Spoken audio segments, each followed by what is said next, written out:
Hello listener and welcome to The Last Line. My name is James Albarn. Hope you're all having a wonderful week. We're at episode 5. Isn't that crazy? Thank you if you've been listening from the start. Thank you if you've just joined. And if you haven't subscribed yet, then please do. Subscribe at iTunes or wherever else you're listening to this podcast. We're available on a number of services now. And if you really want to support the show, then you can head over to patreon.com/The Last Line to give us some of your hard-earned cash, which helps keep the show going. On this week's show, I speak to investigative journalist and documentary presenter Ellie Flynn. Ellie has written for a number of magazines and newspapers and has presented 3 documentaries for BBC Three, in which she usually goes undercover to expose issues affecting people across the UK.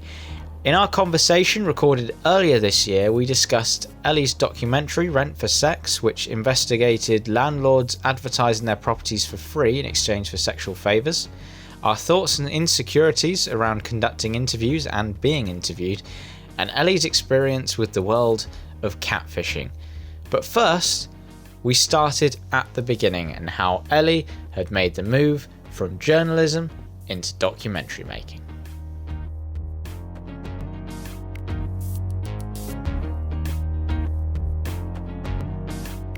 They were a bit of a surprise, to be honest. I was working at The Sun online as a news reporter, and I'd written an article when I was freelance about this catfish experience I had. I'd written it for Vice, and Popcorn got in contact with me and asked if I would be interested in being a contributor on a TV show about catfishing, and I didn't really want to do that. And then we came up with this idea of me potentially presenting a documentary about other people's catfish experience.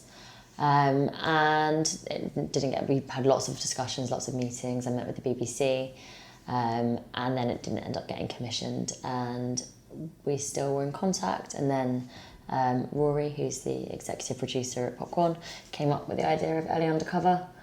And yeah, we pitched a couple of ideas, and they got commissioned.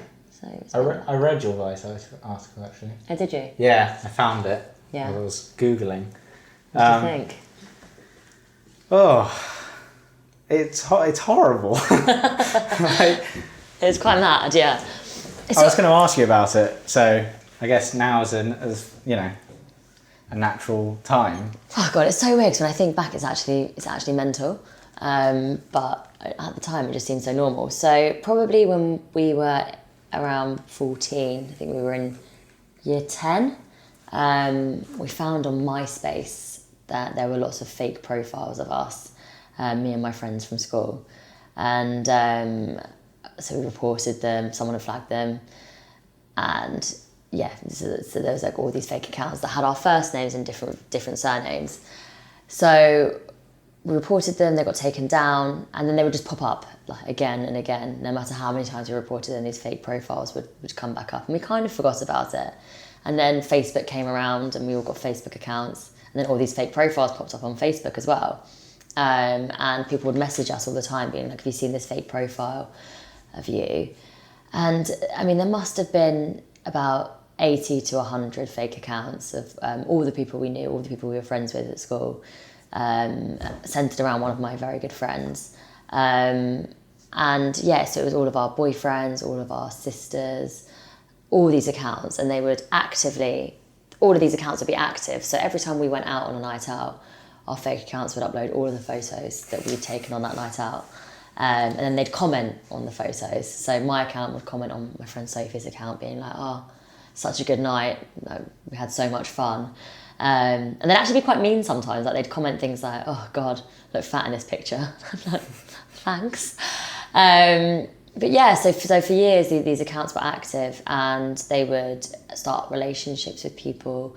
I was in Malia once, and some guy came up to me and my friend, and was like, "Ellie, Chia, how are you?" And we were just like looking at this guy like, "Who is he? Did we meet him last night? Have we forgotten who he is?" And then he got his back up and was like, "Why are you being so weird with me? Like, why are you pretending you don't know who I am?" And we were like, "I'm really sorry. I don't know who you are." And then it became clear, because it happened to us, I think, before, We were like, what do you think our names are? And he gave us the names of these fake accounts. We were like, that's not us, like they're fake accounts. He was like, no, I speak to you every night on the phone. I know it's you, you're lying. We had to get our driving licence out to show him that that wasn't our name. We had to show him our actual Facebook profiles. And this guy was just completely like amazed. He'd been speaking to this fake account for like months, every night on the phone, chatting to her on Facebook. And things like that would just happen all the time. They were active for probably about 8 years until I wrote the Vice article. And the girl she said that she was a girl at my school a few years below. Don't know whether that's true. I never found out who it was. But yeah, she said that she was going to stop and that she'd realised that it was weird. And she tried to stop lots of times, but there was one guy in particular that she had an actual relationship with, and she felt like she couldn't end it. So yeah, it's quite mad. There's that bit in the Vice article where you start having a conversation with her. Yeah. And then you sort of reach an endpoint in the conversation, and then an hour later she blocks you. Yeah. Oh, gosh, you know what? And starts doing it again. Yeah, like, I can't even remember. Like, there's so many mad things that happened. But yeah, I think things like that used to happen. She would have she'd message me off one of the fake accounts and be like, I'm really sorry, I can't stop. I know it's weird.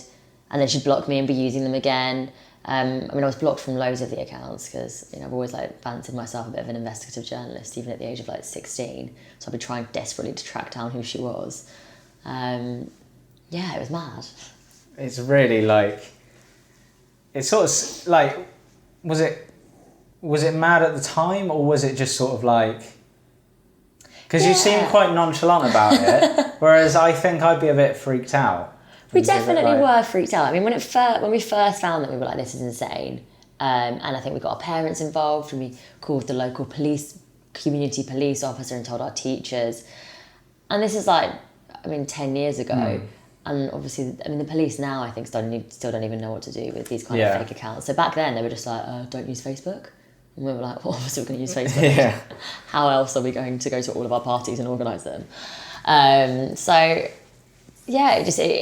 think there was no way we were going to delete our social media accounts. Like, as 15-year-old girls, that was never an option in our minds. So we just kind of got used to it. And then, it kind of did become this thing that I suppose was so normalised for us. And then when you think about it, it's actually insane. Yeah, I guess now catfishing is so much more of a thing. Mm. That everyone sort of know. I think because of the film and the TV series and stuff, it's become much more of a thing. Is that why the BBC weren't necessarily wanting to do it as a? I don't know. I think it was a combination of things, to be honest. I think with TV, it takes a long time to get things commissioned, as far as my 2 minutes experience has told me. I think it was sort of an idea that we were talking about, and then just never materialised. Yeah, but I suppose, it is mad. And sort of you saying that now it's a thing that lots of people know about and speak about, and there's been TV programmes about it. It's funny because for us, it was something that I don't think it even had the name catfishing when it was first happened to us. Probably not.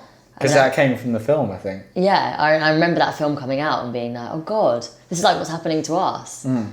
I think at the time, it definitely was really unusual and really weird. And I remember our parents being really concerned because they didn't really understand social media anyway, and they thought we probably shouldn't be on it. It was the dangers of the internet. And then they thought that there was probably some weird old man in a shed somewhere who had all of our photos and was sparking up relationships with young men with them. I don't know. It's weird. It's weird as well. You almost think now, because of that TV show, there is something almost normal to it. You know what I mean? It's not as crazy now when you hear that story. Yeah. But then to actually meet someone who's been had that done to them is even, it's an extra step. It's easy to sort of go, oh yeah, but it happens a lot, And then, it's a mad news story. Yeah. And then when you actually hear it firsthand, I suppose that makes it kind of more real.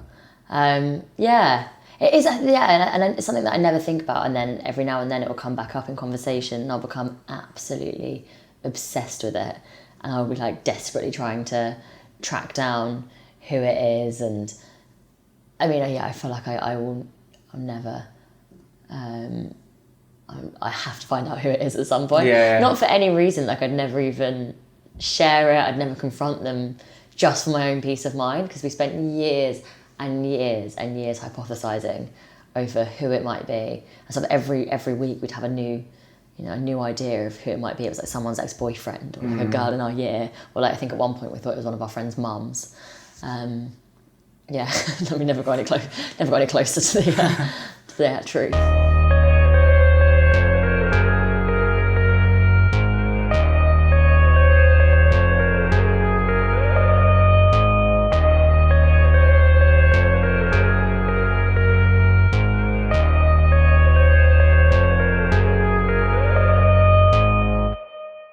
Is it sex for rent or rent for sex? It's rent for sex. Rent for sex. Sorry, I called it sex for rent by accident. It's just because upstairs we were having eternal debates Right. as to whether it was, because it's a difficult one to remember in terms of which way round it is. It has been called both. We call it rent for sex. Rent for sex. Because we were like, because then it got into the debate of like, does it matter which way the words are for it to make sense, if you see what I mean? Because for a while I was arguing that if it's rent for sex, then you're getting rent in exchange for sex. Yes. Which is, that seems to make sense. Which makes sense, yeah. Whereas I was going by, if it's sex for rent. It sounds like you're renting sex. Yes. Yeah. But then someone else pointed out that grammatically it doesn't actually make a difference which way around it is. But then I'm not sure. I don't know. We call it rent for sex. Let's just stick with that. It was like a week-long debate. A busy Tuesday afternoon. It was like, hang on, which way? Hold up. So, rent for sex. Yes. See, I've written sex for rent. Why have I done that? It's so confusing. We call it rent for sex. That's what the documentary's called. I think that's what Look up Rent for Sex. If you're looking for the documentary, look up Rent for Sex. Yes. So your films are built around you going undercover, which I quite like. Yeah. Because it is completely different to other stuff that's currently on. No, it definitely does feel like something that's new and exciting. And I am really excited by it. I've loved working on it. Obviously it works because I've not done any presenting work before, so I can go undercover. I feel like it wouldn't work for like more well-known presenters because they'd be like, wear a wig. Yeah. like, hey Louis. So I think it is like an exciting new format that I've loved working on.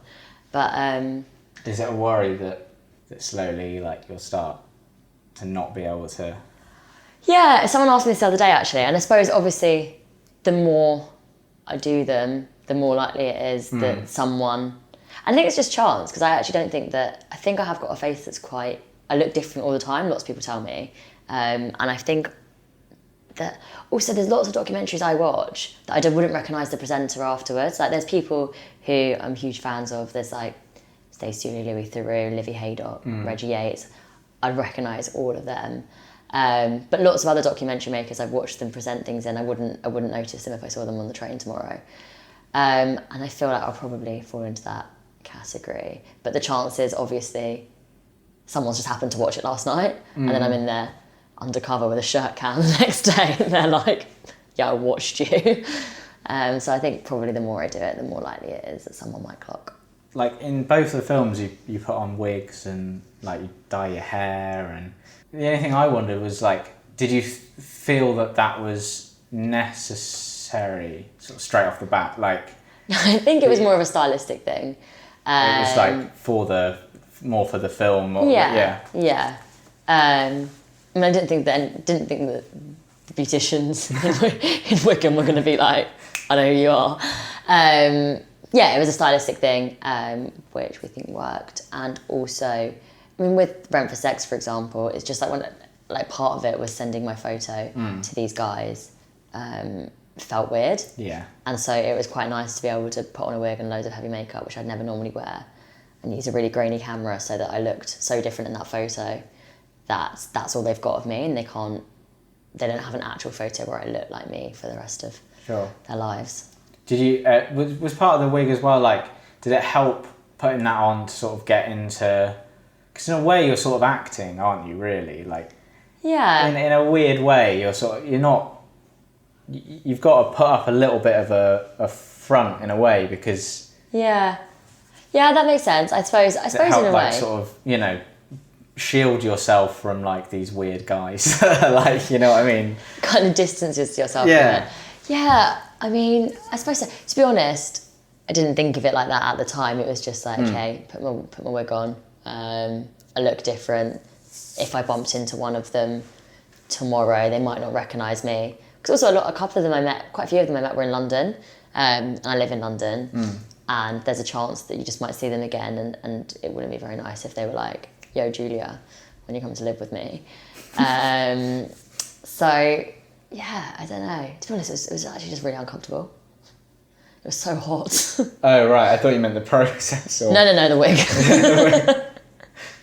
That's my main memory of it. So you must have felt slightly uncomfortable, like, sitting with, especially, like, the guys. Yeah, I did. I was genuinely really trying to think about what I would feel like if I was there as someone genuinely looking for a room, because I'm physically safe. You know, I've got a producer in the cafe with me. My director's outside. There's a big team. Well, there's a team of us all stationed nearby. So I didn't ever feel physically scared. But of course, it's uncomfortable when you've got like someone asking you for sexual favours over a coffee at 11 a.m. In East London. It's a bit early, isn't it? It's a little bit early for all that. I haven't even had my lunch yet. Yeah, maybe 2 o'clock. Fine, like, we can start talking about it. But... Exactly. And it's kind of, you know, you're conscious when you're in a public space that someone might overhear you, and then you're sat in a cafe and it's kind of in a corner, and then that also makes them feel more conscious that someone might overhear the conversation. So it was quite weird, but I suppose I did feel uncomfortable, but I wouldn't say I felt frightened. It was more uncomfortable that these men are actually asking for this, and that there are real women and men who are responding to these adverts. Yeah. Because they have to. There's a bit in the film at the end, towards the end, where you set this guy up effectively, sort of. Well, you don't set him up, but he comes to meet, and you've got this charity with you, and you want to have a conversation with him, and he sort of storms out. Talk me through how you sort of convinced him to come back in, because... Yeah. So actually the charity did organise the meeting. Right, that was their yes. plan. And we just went along with them. But so he stormed out. And we just went outside, and the girl from the charity was speaking to him, and I just said, I want to hear your side of the story. We've spoken to people who have taken up these agreements. I've spoken to other landlords, and I just think that, you know, we're here now. It would be really important to hear why you're doing this, and to try and understand it, to try and learn from your point of view. And he agreed in the end. I didn't get the impression that he walked away thinking, I won't do this anymore. No, nor did I. I mean, he says, I think, that he couldn't say he wouldn't. This is the thing. He did say that he wouldn't ask for sex again. But it was a bit unclear. I don't know. I can't say for sure that he would or wouldn't. But I think this is the issue with it. Unless, I think a lot of these landlords don't understand the moral issue. And I think you can put it to them and say, but can you understand that I might be vulnerable, I might be desperate, I might sleep with you because of a feeling of fear or obligation. And I think if they don't understand that, then the only thing they might understand is this is illegal. And if you do it, you might go to prison, because I just didn't get a sense that a lot of them really understood why this was wrong or thought they were doing anything wrong at all. I think with people, it's like if there's a slight grey area. I mean, you do say in the film that technically it is actually illegal and they could get done for it for, is it like inciting prostitution? Yeah, incitement into prostitution. But I feel like for them, it's like a moral grey area because they're like, well, I'm not forcing them to. Yeah. And they can't wrap their heads around how, yes, you're not physically pinning them down, but they need somewhere to live, and their only option is to live with you, who's going to take. It's that issue of consent, and it's, it's something that comes up all the time, where people might have sex with someone because they feel they have to, or because they're scared, or because they are drunk, or for lots of different reasons, and that doesn't mean that it's consensual. And I think that's the issue with people in a lot of these arrangements is, first of all, I don't think you can really consent if your alternative is destitution. It's survival sex. You're having sex with this person because the alternative is being on the streets and potentially being, aggressively raped or dealing with all the other things that come with being a woman on the streets. And so that doesn't really feel to me like consent in a lot of cases. And just, I think just generally, they potentially, a lot of the landlords don't understand that. And they think, I'm giving someone a helping hand. If it wasn't for me, she would be on the streets and this is better. I'm not asking for very much out of it. It's quite a lot to ask. But of course it is. I think that's... Especially the guy who wants her to sleep in her bed every night. I know. That was the bit that... And I don't know what this says necessarily about me as a person, but that was the bit that shocked me. The other guy is asking him sexual favor. It didn't sort of shock me. It's kind of like, it's sad and it shouldn't happen. But I was like, it was clear to me that these guys existed. Yeah. But the guy who wanted you to sleep in his bed with him every night, that I sort of couldn't wrap my head around, like how he could think that would be normal. I don't know. But a lot of them were bed sharing arrangements advertised. Oh really? Yeah. So it wasn't that guy that was just... I mean, a lot of the adverts on Craigslist are offering bed sharing arrangements. That's not unheard of. Another of the guys I met actually was offering a bed sharing arrangement. But yeah, I mean that's the thing. People have said since that there might be people who think this is a good agreement, that they think it's a good alternative to sleeping on the streets, or they might just not want to pay rent and think that, I don't mind, it works for me. It's kind of an alternative sex work. And I'll stand to be corrected, but I couldn't find anyone who thought that way during my investigation. And I just think to put your life so entirely in someone else's hands, to have actually nowhere to go, I think that turning to sex work because you're desperate, I can understand that, but at least then you can pay for some rent. And I think that to actually just put yourself so completely in someone's hands where you're powerless, I just think that you have to be so desperate to be in that situation. Yeah. And the guy I think it's the same guy who says about sharing the bed, you ask if you can... Is it the same guy? You ask if you can speak to someone who has done that arrangement before. And it struck me how sort of openly positive he was towards that idea. Yeah. As if he thought that she would be like, it was great. Well, this is the thing, I think, and he says afterwards that he doesn't think he did anything wrong. She said that she left and returned over. He said that she left and returned over an extended period, and he thought that meant she was happy. And I think it shows how different two people's perceptions of one situation can be. Obviously, for her, it was traumatic and it was awful. And in his mind, he genuinely was helping her. This film seems to have been reported on a lot, and you've been on the news a bit and it's been like picked up by a few papers and stuff. Do you feel like it's something that's going to change, or, you know? I hope so. I really do hope so. I think that it is something that's been spoken about quite widely in the press, and there's definitely a big push to try and get this.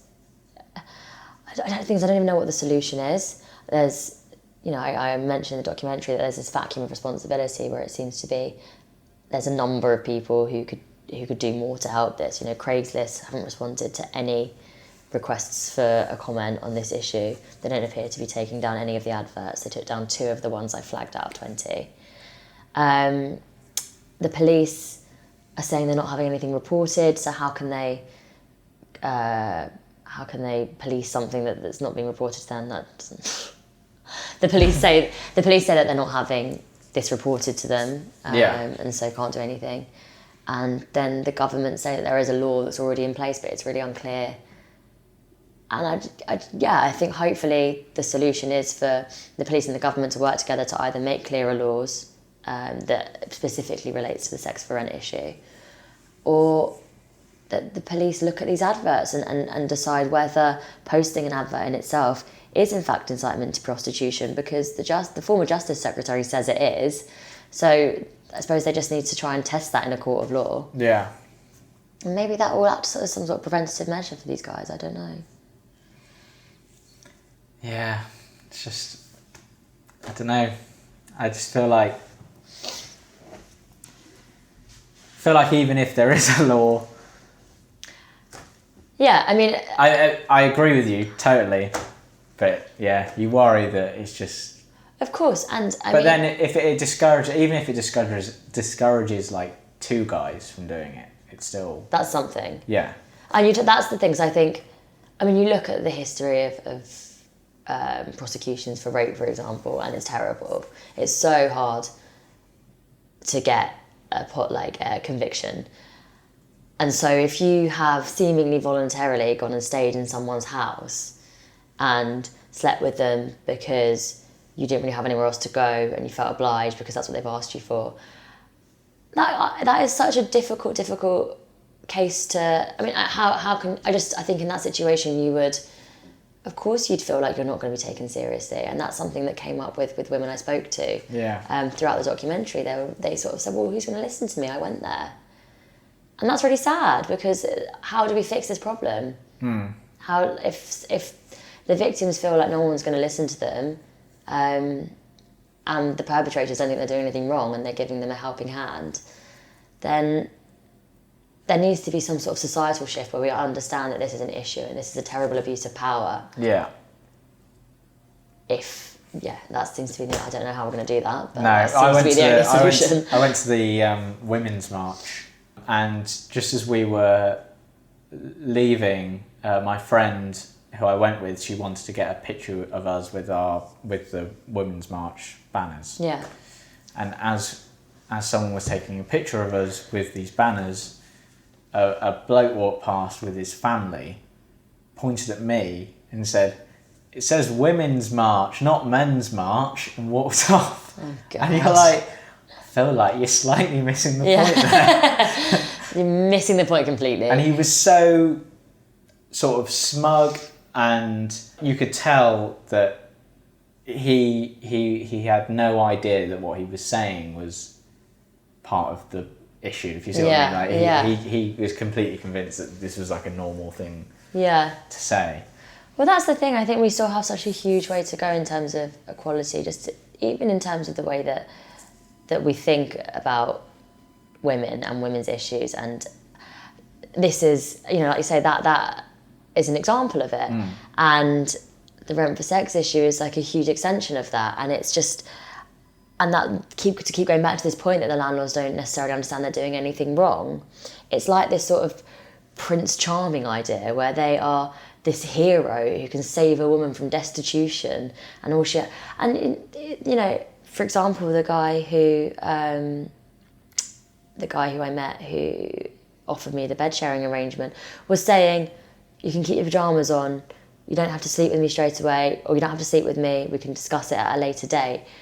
And I think it's this idea that I'm not asking for anything, I'm helping them, it's just nice to have companionship. Yeah.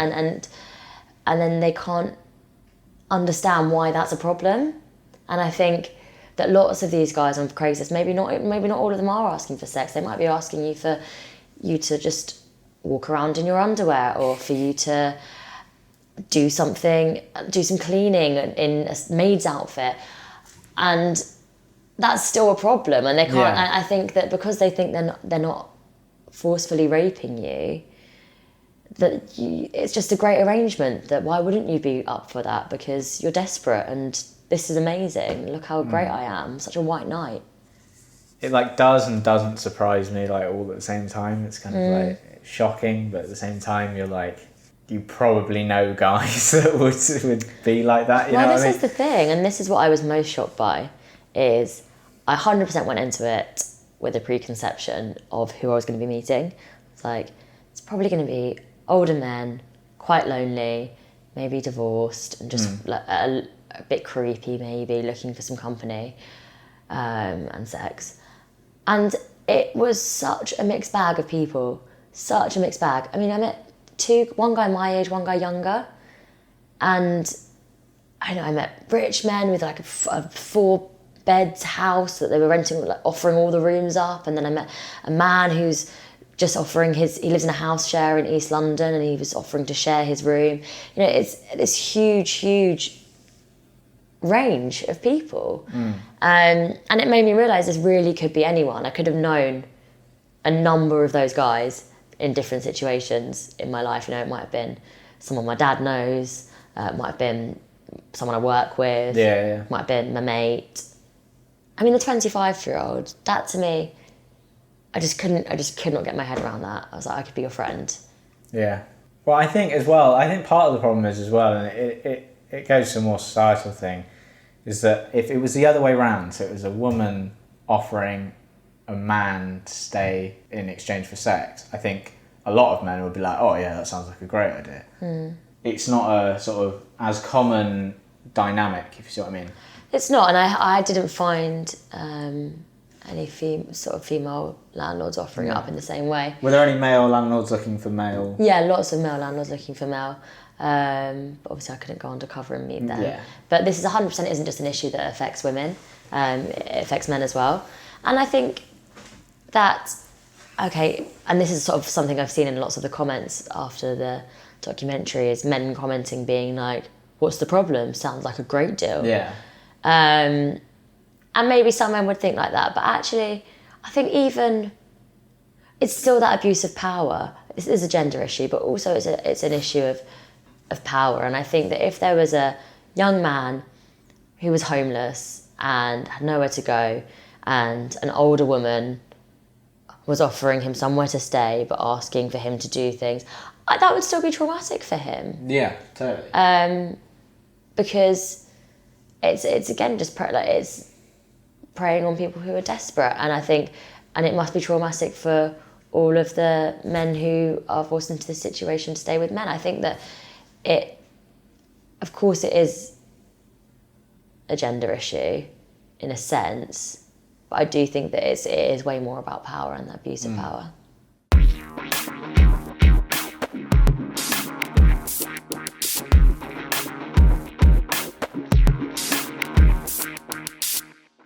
So what's it been like for you? Because obviously usually you're a writer. Yes. What's it been like for you to like now step in front of the camera and present? Yeah. Weird. Because I've never done any broadcast before. So it was a complete jump into the deep end. And I think my director, Chloe, had to have a lot of patience with me at the beginning. But no, it's been fun. I've really, really enjoyed it.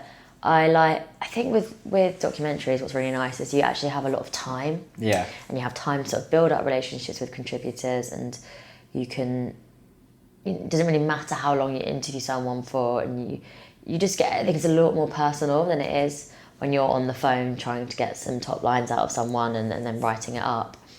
So I really, really enjoyed it as a journalist. But yeah, I don't know. I mean, it definitely was like a weird jump into the unknown. Did the undercover parts of filming sort of feel more natural to you than maybe the like when you're at home and you're being like, and now we're going to go and do this, or now I suppose so. Pinning up things on the wall and stuff. Was the undercover bit sort of more natural because it's more journalistic-y? Yeah, I'd say so. I'd say the undercover and the interviews, I definitely took more naturally to than the sort of piece to camera pieces. That took a while for me to get my head around, I think. It's weird. It's a new skill. It's something that I've not done before. I didn't really know how to do. But I worked with such an amazing team who had lots of patience and lots of advice and lots of experience. So I don't think the shows would have been anything without them. Were they the first like documentaries you'd ever made? Yeah. So because I knew it was the first like sort of that were on TV. I didn't know if you'd made any like shorts or anything like. No, literally it was always nothing. writing, and then this just happened. And yeah, exactly. Literally nothing. I've got zero TV experience, and I just used to write. Was it ever an ambition was it ever something you wanted to go into, or were you always comfortable just being a writer and being a journalist that way? Yeah, so I always wanted to be a journalist since I was, so young. I think I told my mum when I was about 10 I was going to be a journalist. And when I went to I went to uni, did English, and then when I did my masters, I was weighing up whether to do magazine or broadcast, and I went with magazine in the end, and then ended up working in newspapers. So I've kind of like made my way through sort of lots of different formats. So yeah, everyone's dream to be Louis Theroux one day. He's the king of documentaries. So I'd always sort of watch programs like that and be like, oh, that would be an amazing job. But it kind of felt like a pipe dream. So I never really thought it would happen and never actively pursued it. So it's been incredible, but it's definitely been luck more than anything. What was it that made you want to be a journalist then? Especially like, not many 10-year-olds have been like, yeah, I want to be a journalist. Yeah, I don't really know. I think my mum always just says that I was so young. I always loved writing, always loved to gossip, loved telling stories. And I don't know if it's something that like my mum had said to me when I was young, like, oh, you'd make a good journalist one day, and I was like, that's what I'm going to be. Yeah. But I just, I always like loved the news even when I was quite young, and it just felt like something I'd really want to do. Yeah, it definitely sort of as I went through secondary school, it became something I thought more seriously about, and then I kind of tailored all my subjects to it and went to uni with the idea of trying to make a career in it. And here you are. And here I am. I've not done any interviews before. I've never been interviewed. And it's such a weird experience, and I constantly feel like I don't know what I've said after I finish. I'm like, I could have honestly just been chatting shit for the past hour and I wouldn't have a clue. I'm probably going to listen back to this and be like, oh my God, delete it. Yeah. So do you find that interviews, like I've asked this actually to 2 or 3 of my guests so far. Do you like being interviewed, or do you find it all a bit weird? And it's a bit weird. It's a bit odd, isn't it? I think for me, I still feel, I don't know, I just don't feel like it just feels weird. I still feel very new into this, and like, I still feel very young. And I'm just like, oh my God, why are you interviewing me? I don't have a clue. But no, this has been a chat, it's been nice. Well, that's good. Yeah, I forget that I'm being interviewed until I look down and see Sean Keaveney said to me that he thinks that anyone who says they don't like being interviewed is being disingenuous, because everyone likes talking about themselves. Really? Yeah. Maybe I'm a complete liar then. Maybe you're being disingenuous. I told you is... But I don't know. I think if I was on the other side of it, I think I'd find it a bit weird. But then I find it a bit... See, I don't know how you feel in interviewing other people, because I feel sort of weird on the other side, on this side, like interviewing you. You're in the right job. Should I be doing this? I don't know. Like I really like every podcast I've done, I've come away from being like I wish I could do this, like just do this like all the time. Yeah. Because I really enjoy doing it, but I feel like whereas you probably feel a bit sort of self-conscious being interviewed. I feel self-conscious interviewing other people. Really? Yeah. Yeah. I don't know if you ever feel like, you probably don't.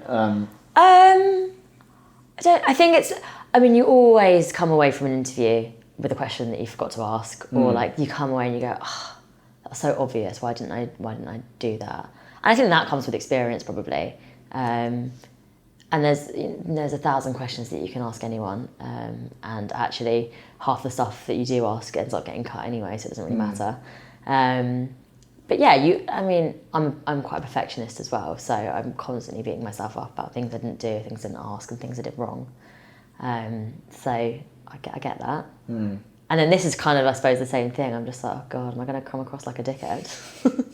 I don't know, have sleepless nights now until this is released. I think the thing for me was like, because I'd made a couple of documentaries, I was like, oh yeah, I can interview people, that's fine. But it's so different. Because my documentaries as well, I wasn't in front of the camera. I was behind the camera filming everything and then just asking questions now and again. And it's so different doing that, where you can hide behind the camera for the start. So it feels like there's something separating you from having to sort of be verbose and, you know. And also, you know, when you're doing a documentary, especially if you're filming it as well, you can just sort of be silent for a bit and just film what they're doing, and then if something comes up you can ask a question, and then you can look like a genius because you've asked the question at the right time. But really there's like 2 hours of footage beforehand where you're just like, you know, watching them walking around or whatever. But like this is a lot more sort of intimidating in a way, because I have to like, because it is much more of a conversation, which is what I want it to be. Yeah, I want it to be all conversational, and then I'm scared that because I'm trying to process questions, I don't want it to be awkward and like have awkward gaps. And even though I know I'll cut them, but I don't want it to be awkward for you. And yeah. So, I know what you mean. It's like a minefield of things that I wasn't expecting. Yeah. Coming into it. And also, you never know if you've not met them, you never know what the person you're interviewing is going to be like. And some people find it easy. Some people, you know, take some warming up, find it quite difficult to speak. Obviously, I've been rambling for an hour, so. Yeah, but it's true though, because you get like Sean Keaveney, who, because he's a radio broadcaster, he can just chat for hours because that's what he does every morning, and he has to. So you can ask him one thing and he'll go on about it for half an hour because that's just the way he is, and he'll fill gaps and stuff because that's just the way he is. It's a skill, I suppose. Yeah. One that I'm still working on. So am I. I'm sure we will be forever.